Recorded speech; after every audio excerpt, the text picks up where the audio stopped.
Vous êtes à la gare. Le billet de train est sur le téléphone, mais vous n'avez plus de batterie. Sur les bornes de recherche publique, coup de chance, un câble traîne. Le problème, c'est qu'il a été laissé par une personne malveillante. Il contient un virus qui est en train de pirater votre téléphone.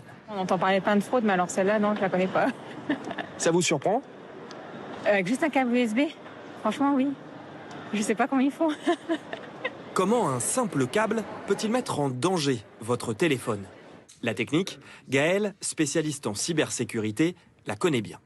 Il nous montre d'abord sur Internet les câbles en question, entre 30 et 200 € pièce.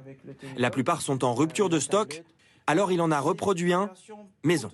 Ce que l'on a dans le câble, c'est exactement la petite puce noire qui est ici et puis la même ici. Il prend un téléphone et simule une attaque.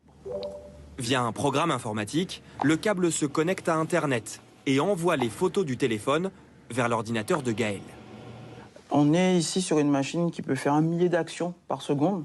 Et donc là, j'ai mis une pause d'1 seconde entre chaque action, mais dans la vraie vie, un battement de paupières suffit à exécuter une attaque. Une fois branché, le pirate peut espionner ce que vous tapez sur votre téléphone.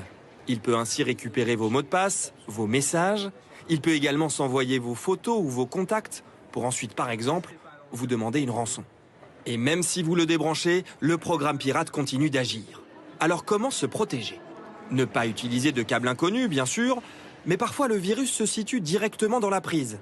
Surtout sur ce type de sortie USB que l'on trouve dans les trains ou dans les salles de réunion. Dans ce cas-là, vous pouvez utiliser ceci, un bloqueur de données. Dans le jargon, on appelle ça un préservatif USB.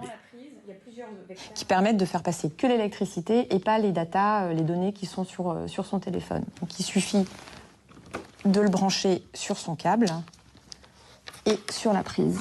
Et vous êtes protégé. Le prix, une dizaine d'euros. On les trouve principalement sur Internet.